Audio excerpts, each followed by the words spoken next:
अभी हराम हलाल चल रही थी, तो मकरू चीज़ें या जिसमें कराहियत महसूस होती हो, तो उसको मना किया है। जिसमें कराहियत नहीं महसूस होती है, तो उसको भी आप खा सकते हैं, पी सकते हैं। तो वो मौलाना साहब के वो बयान मुझे याद आ रहा है। एक शिकारी ने 2 परिंदे पकड़े थे। एक कबूतर या फाख्ता था और दूसरा कौवा था, और दोनों रो रहे थे। तो कबूतर भी रो रहा था और उससे ज़्यादा कौवा भी रो रहा था। तो कबूतर ने पूछा कौवे से, "तू काहे को रो रहा है?" "मैं इसलिए रो रहा हूँ," कबूतर ने बोला, "कि मैं हलाल हूँ। अब ये पकड़ा है, इस मेरे को काट के खा जाएगा। तेरे को थोड़ी काट के खाएगा, तो वो हलाल थोड़ी है।" तो कौवा जोर शोर से रोते हुए बोला कि अरे भाई, तुझे ये नहीं मालूम शिकारी कौन है? शिकारी मौलवी मौलवी। है। इसका मौलवी है। कोई, हाँ, कोई भरोसा नहीं है। कौवे को भी हलाल बोल दूंगा, इन्हें फतवा दे दूंगा और खा जाएगा। तो जाकिर नाइक की जो बातें हैं ना, उसमें कुरान मेंशन नहीं है।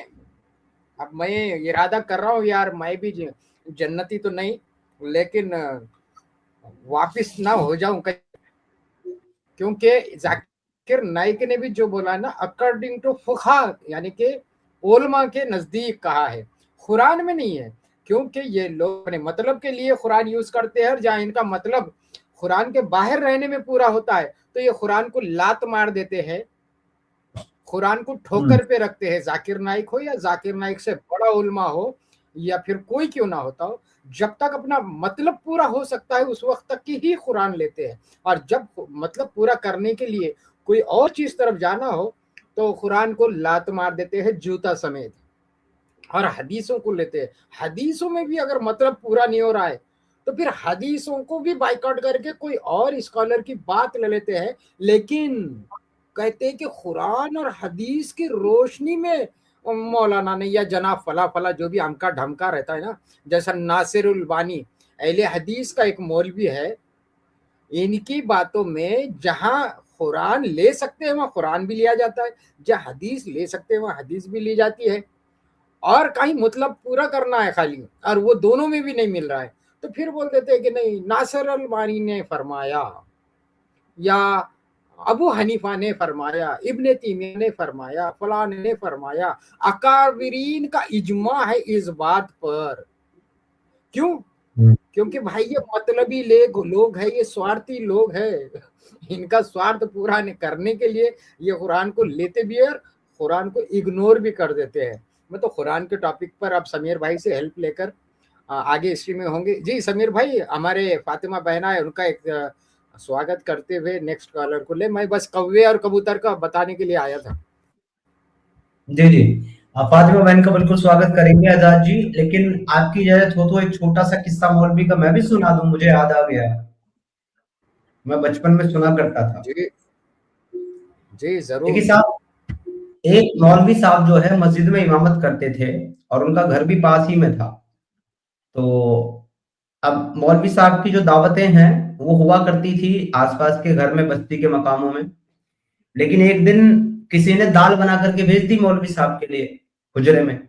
अब मौलवी साहब का दिमाग खराब हो गया, अहलिया को इत्तला भिजवाई कि खाना तैयार करो, और आज दाल आई है घर में, वो सॉरी हुजरे में दाल आई है मस्जिद में, और मेरा जो है मन आज गोश्त खाने का है, तो घर में सब्जी तैयार करो, मैं पहुंचता हूँ। बच्चा लेकर के खबर गया, मौलवी साहब के घर में खबर कर दी गई। अब मौलवी साहब के घर में गोश्त था ही नहीं। अब बीबी ने सोचा कि मौलवी साहब आएंगे तो गोश्त मांगेंगे, कहाँ से दूंगी। तो वो घर से बाहर निकली इस इरादे से कि देखूं कुछ इंतजाम करूं, तो उसने देखा कि पड़ोसी की मुर्गी वहां पर दाना चुग रही है। बस उसको दाना डालते हुए चुपचाप घर के अंदर ले आई, और घर के अंदर ला करके उसको जिबा कर दिया मुर्गी को, और उसके बाद उसको बना दिया। मौलवी साहब घर पे आए, उन्होंने कहा कि खाना तैयार है, उन्होंने कहा जी तैयार है, उसने कहा तो बिस्मिल्लाह करो लेकर के आओ। तो वो लेकर के आई, तो मौलवी साहब ने, जैसे वो सालन दे रही थी मौलवी साहब को, मौलवी साहब ने पूछ लिया कि घर में तो शायद था नहीं गोश्त, ये कहाँ से आया। तो उसने बता दिया कि भाई पड़ोसी की मुर्गी ऐसे दाना चुगने के लिए आई थी, मैंने पकड़ के जेवा कर ली। मौलवी साहब ने कहा अस्तगफुरुल्लाह, ये तो चोरी की है, ये तो हराम है, इसको तो हमने नहीं खा सकता, जाओ इसको लेकर के जाओ, कुछ और लाओ। उसने कहा तो घर में फिर 2 दिन की वो चटनी पड़ी हुई है लाल मिर्ची वाली, वो ले आओ। वो ले आओ। अब जब मौलवी साहब ने उसका मुंह देखा चटनी का तो दिमाग खराब हो गया। कहता अच्छा मौलवी साहब ने फिर दिमाग लगाया और अपनी बीवी को कहा, अपनी अहलिया को, अच्छा एक बात बताओ, पड़ोसी की मुर्गी बनाने के लिए जो मसाला डाला है और जो पानी डाला है वो कहाँ से आया था? कह जी वो तो हमारे घर का है। तो फिर ऐसा करो, मुर्गी रहने दो, मसाला मसाला दे दो, क्योंकि वो तो अपना है। सही है। तो अब वो बीवी आई बर्तन लेकर के जिसमें था वो, अब उसमें से मसाला मसाला वो डालने लगी, तो गलती से एक पीस जो है वो मौलवी साहब की प्लेट में गिर गया। अब वो उसको उठाने लगी, भाई ये गलती से चला गया। मौलवी साहब ने कहा इसको क्यों उठा रही हो? कह जी ये गोश्त है ना। कह नहीं ये तो अपनी मर्जी से आ रही है, इसको आन दो।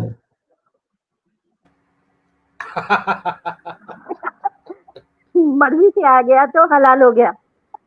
वो अपनी मर्जी से, मुर्गी मुर्गी तो मर्जी से ज़िबा नहीं हुई, लेकिन अब पीस अपनी मर्जी से आ रहा है तो आने दो। तो मौलवी साहब ने अपना खाना खाया और हुजरे में जाकर के नमाज पढ़ाई, माशाअल्लाह। तो साहब मौलवी का मामला ऐसा होता है। सही है, बिल्कुल अच्छा है, जबरदस्त। मौलवी ऐसे मौलविया रहे तो अच्छा रहता था। वेलकम फातिमा बहन, जय हिंद, वंदे मातरम। कैसी हैं आप? जय हिंद, वंदे मातरम। मैं ठीक हूँ, आप कैसे हैं? लेने का थैंक यू, बहुत बहुत शुक्रिया आपका। अच्छा आजाद जी और तोहफा भाई, आप सब लोगों ने उसको देखा होगा, तो सैयद चचा को, मुनाफिक नंबर 1 को। और साहब वो क्या मुसलमान बोलता रहता है और कहता है ये सब जाहिला हैं, ये सब झूठी हदीसा हैं, ये सब कहानियां हैं, और अपना ही एक नया इस्लाम पेश करता रहता है। कल मैं फातिमा बहन की स्ट्रीम पे गया और वो जाहिल वहां बैठा हुआ था। मैंने साहब उससे कुरान की आयत पे एक सवाल पूछ लिया, और अंजाम ये हुआ साहब कि वो मेरी माँ, मेरी बहन, बेटी, सबको गंदी गंदी गाली बक करके वहां से गए, सिर्फ सवाल पूछने का। सही है। वो क्या है समीर भाई, मुनाफिक टाइप के मुस्लिम है वो, जो हदीस जाते, ये हदीस को मैं नहीं मानता, जो हदीस फेवर में जाती उसको मानता हो, और कोई चीज हदीस आयत मान भी लिए तो उसको वो नहीं करता। हाँ सही है बोल के अनजान मार देते, ये गलत है बोलने की, सच बोलने की हिम्मत नहीं है उनके अंदर। ये देखे इतने दिन में, कल तो आप फुल क्लास लिए, अच्छी बहुत अच्छी क्लास लिए थे। टॉपिक भी बता देते हैं किस टॉपिक पे बात हो रही थी। अगर अगर सैयद चचा, तुम में अगर जरा सी भी शर्म और गैरत बाकी है ना, तुम एक बार ख्याल करना कि तुमने कल क्या हरकत की है, और तुम में हिम्मत है तो आना कभी डिस्कशन करने मेरी स्ट्रीम पर। तो मुझे पता है खामोशी से सुनता रहता है मेरी स्ट्रीम को वो। आजाद जी उसने कल क्या हरकत की है, क्या टॉपिक था, मैं आपको शॉर्ट में बताता हूँ। हमारी फातिमा बहन का कल का टॉपिक था हिजाब। तो बैठा हुआ था, बात कर रहा था, मैं पहुंच गया, तो मैंने उससे पूछा कि जो हिजाब की आयत है, सूरह हिजाब की आयत नंबर 59, जिसमें नबी को कहा जा रहा है कि ए नबी अपनी बीवियों से और तमाम मुसलमान औरतों से कह दो कि जब अपने घर से निकले तो अपने सरों पर चादरें लटका लिया करें ताकि पहचानी ना जाए और सताई ना जाए। मैंने पूछा, मैंने कहा ये मोहम्मद की बीवियों को और मुसलमान औरतों को मदीना के अंदर जहां मुसलमानों की हुकूमत कायम थी, मिजान मदीना कायम था, यानी कि मदीना का कॉन्स्टिट्यूशन शरई हुकुम जो है वो नाफिज था। तमाम मुसलमान जो वहां पर रहते थे वो सबके सब सहाबी थे, क्योंकि सबके सब ने ईमान की हालत में रसूलुल्लाह को देखा था और वही ताकत में थे, और जो जिम्मी थे उनकी इतनी हिम्मत थी नहीं कि वो किसी महिला को छेड़ सके। तो मैंने उससे सिर्फ इतना सवाल पूछा आजाद जी कि ये मोहम्मद की बीवियों को सता कौन रहा था जिसकी वजह से कुरान की आयत आई? साहब वो जवाब ना थे। वो कहता है नहीं मर्द थे। मैंने कहा मुसलमान थे, तो मुसलमान पे आ गया, कहता है मुसलमान थे, मर्द थे, मुसलमान भी छेड़ सकता है औरतों को, उसका भी दिल आ सकता है। फिर मैंने उससे पूछा, मैंने कहा सहाबी थे? तो सहाबी पे 1 घंटे तक बहस करी उसने, फिर माना कि हाँ सहाबी थे। उसके बाद में मैंने उससे पूछा, मैंने कहा क्या मोहम्मद साहब की जो बीवियां हैं वो तमाम मुसलमानों की माएँ हैं कि नहीं है? उसने माना। मैंने कहा सहाबियों की माँ है? उसने माना। मैंने बोला कि तो क्या तुम ये कह रहे हो कि मोहम्मद के वो ईमान वाले सहाबा जिन्होंने ईमान की हालत में रसूलुल्लाह को देखा, जिनकी माए मोहम्मद की बीवियां हैं, वो अपनी माओं को छेड़ रहे थे और उन पे उनका दिल आ जा रहा था? तो साहब कहता है कि कोई भी इंसान, कोई भी मर्द होगा वो अपनी माँ बहन बेटी को देखेगा तो अराउज हो जाएगा, ये वर्ड बोला। मैंने कहा भाई मेंटल मैं मर्द है की क्या?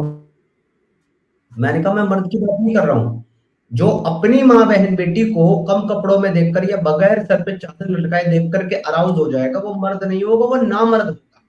तुम मुझे अपनी बात बताओ, तुम इसको जस्टिफाई कर रहे हो, तुम बताओ क्या तुम अपनी माँ बहन बेटी को देख करके अराउज हो जाओगे? तो साहब मेरी बेटी का नाम लेकर के गाली देने लगा कि तेरी बेटी नंगी आएगी तू भी हो जाएगा, तेरा भी ये हो जाएगा वो हो जाएगा।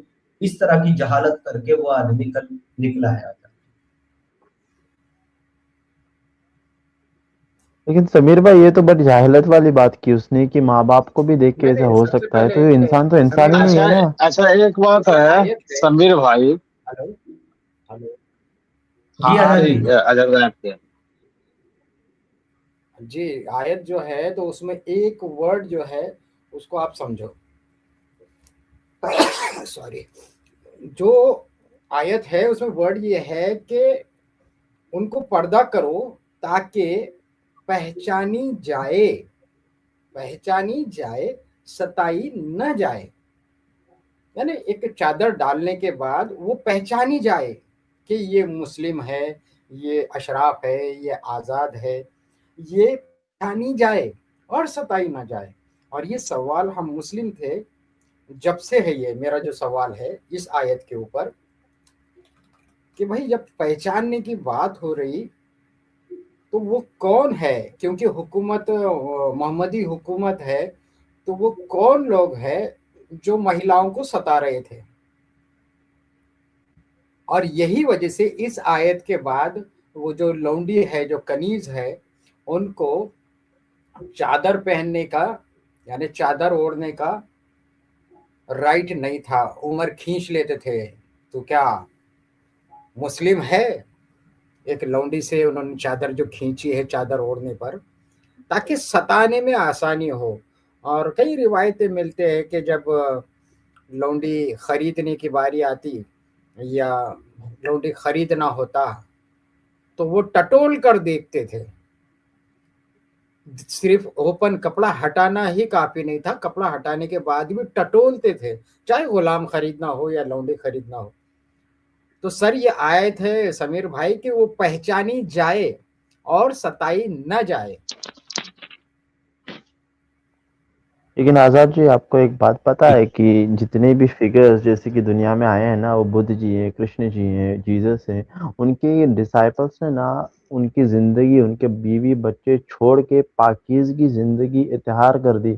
अभी मैं बुद्धाइज्म की भी बात करूँगा ना, बुद्ध जी के भी जो मॉन्क्स थे ना, उन्होंने अपने बीवी बच्चों को तक छोड़ दिया, शादी बच्चे सारे के सारे चीजें छोड़ के वो बुद्ध जी के शरण में चले गए।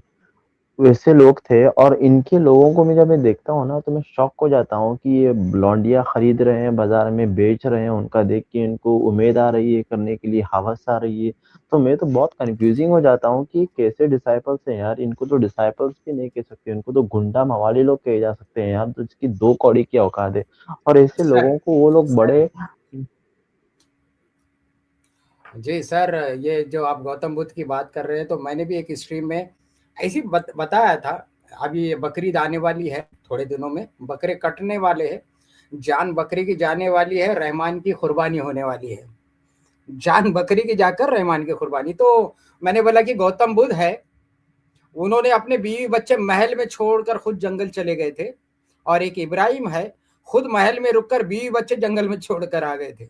दोनों ने भी छोड़ा है, इब्राहिम ने भी छोड़ा है, गौतम बुद्ध ने भी छोड़ा है। लेकिन फर्क इतना है कि गौतम बुद्ध ने महल में अपने बीवी बच्चे को छोड़ा और खुद जंगल चले गए, इब्राहिम ने अपने बीवी बच्चों को जंगल में छोड़ा और महल में खुद चले गए। जी सही बात की। लेकिन फिर भी कितना डिफरेंस होता है ना उनके डिसाइपल्स में और उनके डिसाइपल्स में, ये बहुत। और एक चीज मैंने एक इंसान से चाटा खाई थी, आपको एक जोक सुनाना चाहता हूँ। मैंने एक दो जोक मारे थे, और सबसे बड़ा जोक पहला तो यही हो गया था कि एक मेरा एक दोस्त था कलंदर करके, उसको मैं इसको बाहर निकालना चाहता था उससे, तो मैंने उससे एक सवाल पूछा था। एक जो आप रेफरेंस जो बार बार पेश करते हो ना कि उनका देख के किसी औरत को उम्मीद आ गई थी करने के लिए, फिर वो जाके अपनी खदीजा से, या जो चमड़े में जो होती है उसको जाके कहते हैं कि मुझे हम इस्त्री करनी है, क्योंकि मुझे कोई एक मैंने औरत को देखा है और मुझे कंट्रोल नहीं हो रहा है। तो मैंने तो उनको ये रेफरेंस दे के ये कहा कि जीसस के बारे में कि जीसस ने कहा कि कोई औरत के ऊपर अगर कोई आँख उठाकर भी देख ले तो उसने ज़िना किया। तो आप कह रहे हो कि वो और ये ईसा एक इक्वल नबी है, तो ये कैसे हो सकता है? इसमें इनका डिफरेंशिएशन कैसा है? तो मेरे को बहुत चिढ़ गया और उसको बहुत गुस्सा आ गया क्योंकि वो कंपेयर कर रहा था ना, तो मेरे को मारने लगा वो। ये मैंने उसको माइंड ब्लोइंग सा सवाल दिया कि कोई एक बंदा कह रहा है कि आँख उठाकर भी देख लिया तो ज़िना कर दिया अगर तुम्हें ख़याल भी आए। तो हमारे मोहम्मद साहब के देश में देख भी लिया था उन्होंने, ख़याल भी आ चुका। अब मैंने पता है कि बताओ कि कौन-सा एंगल से ये लोग इक्वल हैं? यही मैंने पूछा था उसको। नहीं, नहीं, नहीं, नहीं, नहीं सर, आप गलत सोच रहे हैं। आप मुसलमानों को या इस्लाम को बुरा बोलते हैं। आप इस्लाम को समझिए। देखिए, नज़र उठाकर किसी महिला को देखना इस्लाम में गलत है। हाँ, किसी महिला को देखने के बाद कुछ उठाना और घर पे भागना, ये सुन्नत है।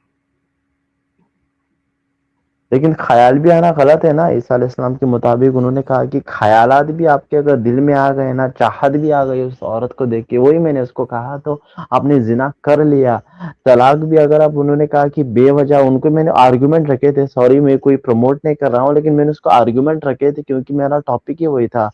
तो मैंने उससे कहा कि तलाक नहीं, भी बेवजह कोई देता है तो वो कहते हैं कि आपने ज़िना किया, ये करनी नहीं चाहिए, बेवजह ज़िना हो गया, आप तलाक नहीं दे सकते। तो मैंने उसको बहुत ही ज़्यादा काउंटर आर्गुमेंट्स दिए। तो जब भी मैंने उसको वो मेरे को मारना शुरू किया ना, तो मैंने उसको आखिरी चीज़ बोल के उधर से निकल गया। आपको पता है मैंने उसको क्या चीज़ कहा? कि मैंने उसको कहा ना जी। कि जीसस ने अगर मुर्दों को जिंदा किया तो प्रॉफेट मोहम्मद ने कौन सा मिरेकल किया? वो पूछने लगा कि कौन सा? उसने कहा कि मेरे नबी ने मुर्दों को जिंदा किया, तो तुम्हारे नबी ने जिंदों को मुर्दा किया। जी, समीर भाई आप समझे मेरी बात को? और मैं हदीसों से साबित करूँगा। जी, पहली बिल्कुल, नज़र बिल्कुल माफ़ है। पहली नज़र माफ़ है इस्लाम में, यानी नज़र पड़ गई तो माफ़ है। दूसरी नज़र जहन्नुमी है। तो नज़र उठाकर महिला को देखना इस्लाम में हराम है। हाँ, महिला को देखने के बाद कुछ चीज़ उठाना और घर को भागना, ये सुन्नत है। लेकिन उनके इसमें ख्याल भी कैसे आ सकता है यार? वो तो नबी है ना, जी, उनका तो दिल समीर भाई पाक समझे? रहना चाहिए। हाँ, हाँ। नहीं, भाई सुन्नत को समझे, समीर भाई समझ गए होंगे बात को, कि नज़र उठाकर महिला को देखना पाप है, लेकिन महिला को देखने के बाद कुछ चीज़ उठाना और घर पे भागना, ये सुन्नत है। जी, समीर भाई समझे? एक सेकंड में इतनी कैसी उम्मीद आ जाती है कोई इंसान को? मैं तो हर एक औरत से कांटेक्ट करता हूँ दिन ब दिन ऑफिस में, मेरे को तो कुछ नहीं होता ऐसा फीलिंग। क्या तुम मोहम्मद है? तुम नबियों के करीब जाना चाहते हो, उनके बराबरी में आना चाहते हो? क्या बात कर रहे हो यार? वही मैं सोच रहा हूँ, एक मामूली इंसान को नहीं हो सकता तो उनको कैसे होगा यार?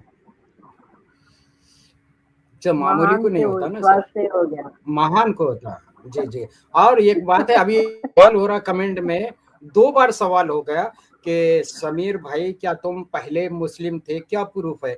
तो मैं पहले एक जोक सुनाता हूँ और बाद में रियल बात पर भी आता हूँ। जोक ये है भारतीयों के लिए, क्योंकि भारत से बाहर ये कॉन्सेप्ट नहीं है, कि भारत में जो महिला होती है शादीशुदा, मैरिड, तो उसके गले में हमारे तरफ लच्छा बोलते हैं, उसको पोत बोलते हैं, मंगलसूत्र बोलते हैं, तो वो होता है लड़कियों के गले में। तो भाई किसी लड़की जो मैरिड है, जो महिला मैरिड है, उसको देखकर आप बता देते हैं कि ये मैरिड है, लेकिन एक आदमी देखने से आपको कैसा पता चलेगा कि वो मैरिड है अनमैरिड है? उसके सिंबल क्या है? महिला के तो सिंबल है कि उसके गले में है, मंगलसूत्र है, मुस्लिम हो नॉन मुस्लिम हो कोई भी हो, उसके गले में देखकर आप बता सकते हैं कि ये महिला मैरिड है। मैन बैचलर है या मैरिड है, आप कैसे बताएंगे? अच्छा, तो अगर आजाद जी ये सवाल मेरे लिए है तो मैं इसका जवाब देना चाहता हूँ। जी, और इसका जवाब ये है कि मेरे लिए इस वक्त कंफ्यूजन की स्थिति पैदा हो रखी है और मैं समझ नहीं पा रहा हूं कि मैं अपने आप को ये साबित करूं कि मैं मुसलमान था, या मैं अपने आप को ये साबित करूं कि मैं अब मुसलमान नहीं हूं। इसका रीजन ये है सर कि जब मुसलमान मेरी स्ट्रीम पर आता है और वो कहता है कि आप कभी भी मुसलमान नहीं थे, आप बाय बर्थ हिंदू हैं, आप साबित करें आप कभी मुसलमान थे। वहीं दूसरी तरफ सर ऐसे भी लोग मौजूद हैं जो आज भी मुझे सदाकत अली के नाम से पुकार करके कहते हैं तू सनातनी है ही नहीं, तू तो सदाकत अली है। तो सर मैं कंफ्यूज इस चीज को लेकर के हूं आजाद जी अभी, कि मैं कोई भी एक चीज अगर प्रूफ करूंगा तो दूसरी चीज बाय डिफॉल्ट झूठी हो जाएगी। तो मैं ये तय नहीं कर पा रहा हूं कि मैं मुसलमानों को ये साबित करूं कि मैं मुसलमान था, या मैं उन लोगों को जो मुझे सदाकत अली कह करके मुखातिब करते हैं उन लोगों को मैं ये साबित करूं कि मैं अब सदाकत अली नहीं हूं, मैं सिद्धार्थ हूं। मेरा ये कंफ्यूजन है आजाद जी, अगर ये कंफ्यूजन क्लियर होगा मैं दोनों सवालों का जवाब जरूर दूंगा। जी तो ठीक है, मैं जवाब दे, ये मेरी बात का जवाब दे रहा हूँ, समीर भाई का नहीं। तो मैंने जवाब दिया कि शादीशुदा आदमी और बैचलर आदमी की पहचान ये है जिसके शर्ट के बटन खुले हो, शर्ट का बटन होते हुए शर्ट का बटन खुला है तो वो बैचलर है, और शर्ट का बटन टूटा हुआ है तो वो शादीशुदा है। तो खैर समीर भाई, तुम्हारा तो सिचुएशन ये है जैसा एक कोर्ट में एक आदमी के ऊपर 2 मुकदमे थे, एक उसकी बीवी का और एक नौकरानी का।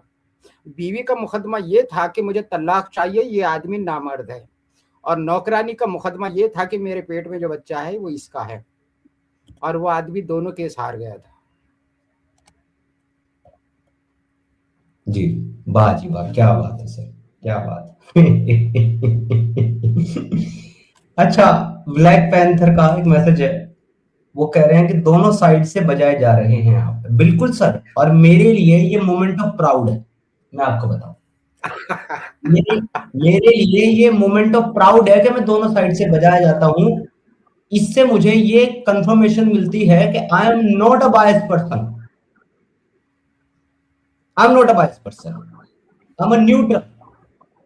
ह्यूमैनिटी ही सिर्फ मेरा स्टैंड है, और मैं जब वहां खड़ा होता हूं तो बहुत सारे लोग, चाहे वो किसी भी तरफ के हों, जो इनह्यूमैनिटेरियन है, जो ह्यूमैनिटी के खिलाफ है, वो मेरे खिलाफ हो जाते हैं बाय डिफॉल्ट।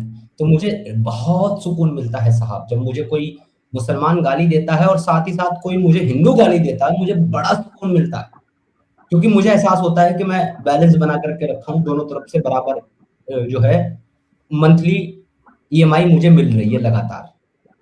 मैं टेंशन क्यों लूं मुझे जब दोनों तरफ से मिल रहा है? मैं टेंशन तब लूंगा जब मुझे मिलना बंद हो जाएगा। मैं कई बार बता चुका हूं, मैं योगेश्वर भगवान श्री कृष्ण का फॉलोअर हूं, मैं महात्मा बुद्ध का फॉलोअर हूं, और मैं साथ ही साथ ओशो का फॉलोअर हूं।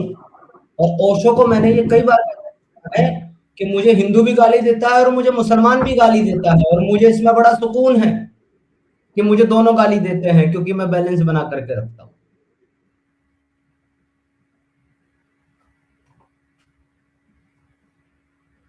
सनातनी मुस्लिम बन जाओ, बैलेंस बना रहेगा। नहीं सर, सनातनी मुस्लिम को लोग प्यार जितना देते हैं ना, फिर उतनी ही गालियां भी देते हैं, वहां भी बैलेंस बना रहता है, टेंशन नहीं है वहां भी। क्योंकि अभी कुछ दिन पहले तक मैंने देखा कि फैज खान साहब का और नाजिया इलाही खान साहब का बड़ा भव्य स्वागत हो रहा था गौशाला में, जहां हमारा भी स्वागत हुआ।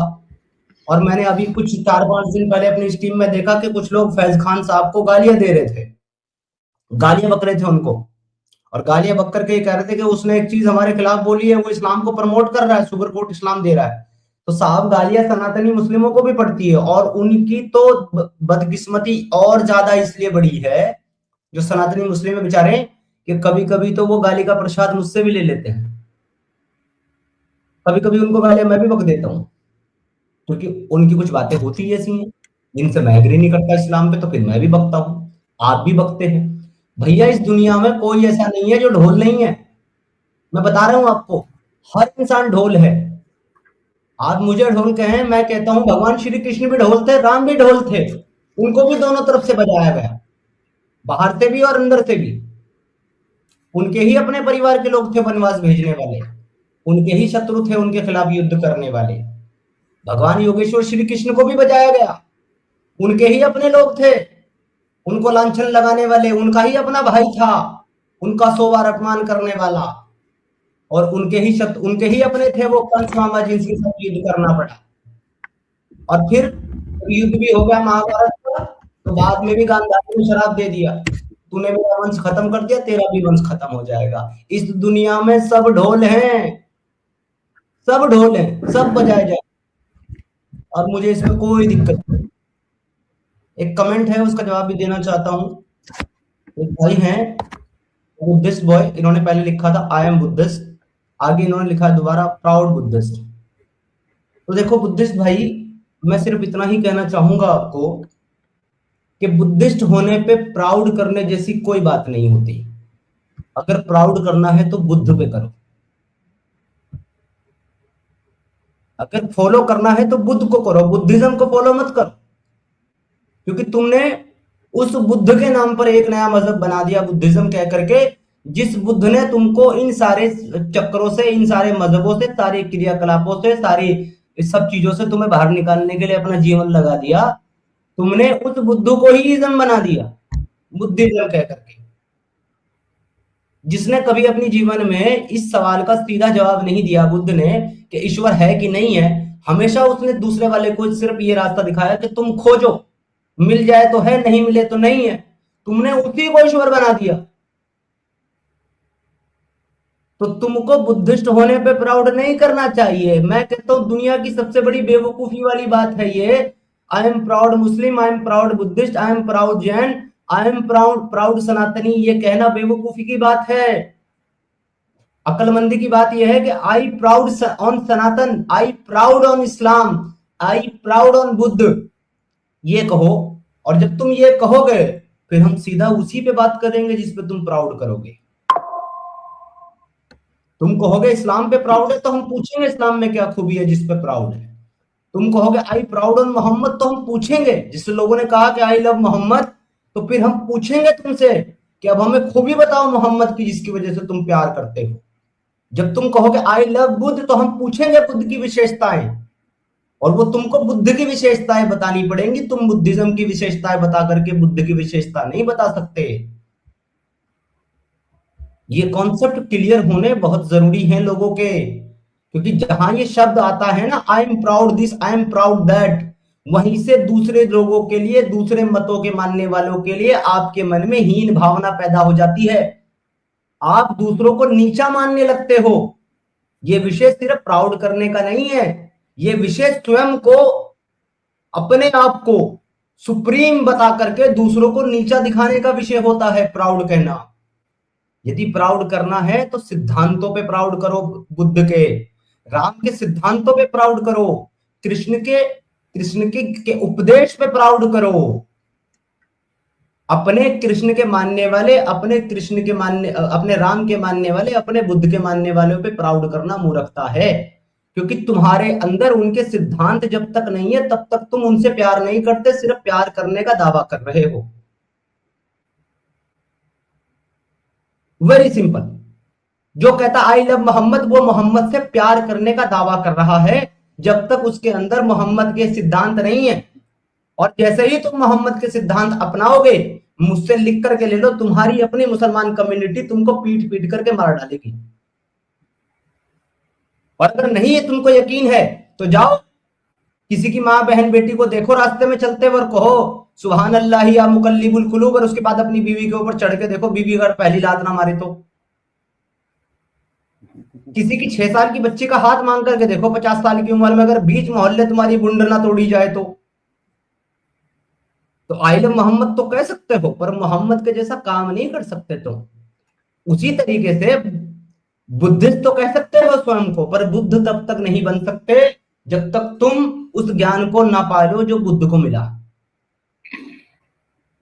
जी समीर भाई, ये बात तो मैंने क्लियर मुस्लिम से बोली ही कि हदीस में तो तू पढ़ सकता है कि कैसा भी कर सकते हैं, घोड़ी भी बना सकते हैं, लेकिन तू घोड़ी बनाने की कोशिश कर, घोड़ी तो नहीं बनेगी मगर लात जरूर मारेगी।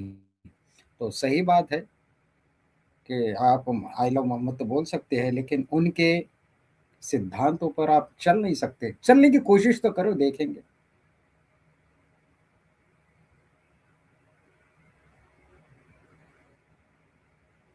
तो कौन सी बीवी का चल रहा था आज समीर भाई?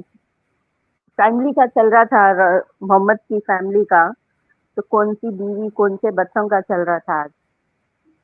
हमने 2 एपिसोड किए हैं फातिमा बहन, और दोनों में हमने मोटा-मोटा जो था तबलीगी जमात की किताब फ़ज़ाइल अमाल में 11 बीवियों का ज़िक्र, वो सब पे हमने रोशनी डाली और बात करी, और इन्होंने जो ब्लेंडर मारे और जो शुगर कोट किया वो उनको भी एक्सपोज़ किया।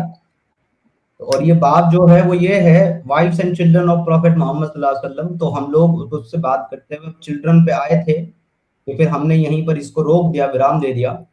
आगे बच्चों की भी बात करेंगे, बट अभी हमने 11 बीवियों के बारे में बात करी है, और हमने ऐसी मजा वाली चीजें आज स्ट्रीम में रखी हैं कि जिसको सुनकर के आदमी सोचने पे मजबूर हो जाए कि बाहों में झूलता हुआ चांद सिर्फ सफिया को नजर नहीं आया था, जुबैदिया को भी वही नजर आया था।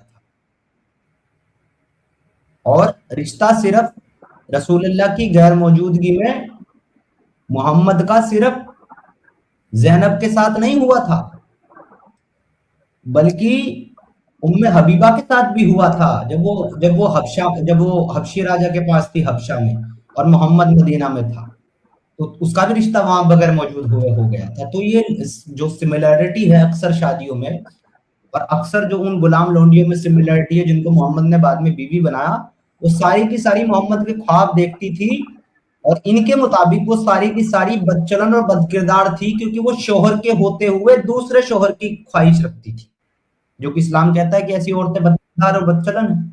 तो इन्होंने जिनको अपनी अम्मी मोहतरमा कहा, उन्हीं को इन्होंने बदकिरदार और बदचलन कह दिया, ये हदीसें बोल करके।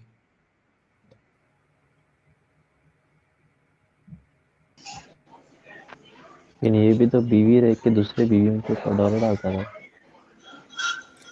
जी, हमारे साथ कोई मुस्लिम जुड़े हैं तो आईडी चेक करे, वो सॉरी आदमी चेक करे और उनसे बात करे।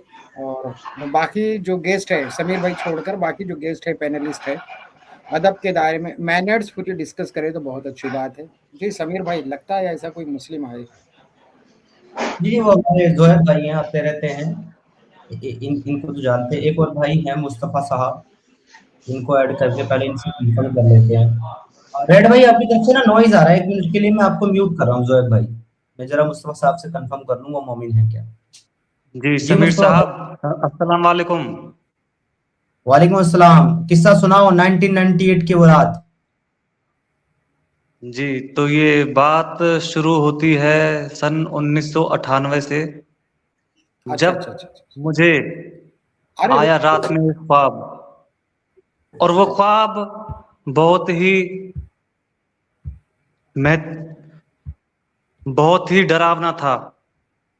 माशाल्लाह, देखा फातिमा बहन, मैं इसको सिर्फ आवाज से ही पहचान लेता हूँ।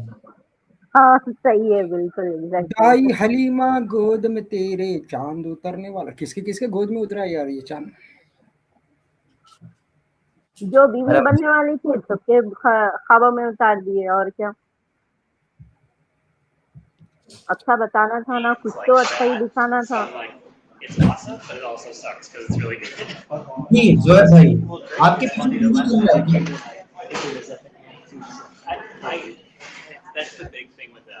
जोहर साहब, हेलो जोहर भाई, आवाज आ रही है आपको? अच्छा, हमको दुनिया जहान की आवाज आ रही है जोहर साहब की तरफ से, लेकिन उनकी आवाज नहीं आ रही सर। जोहर भाई आप हैं?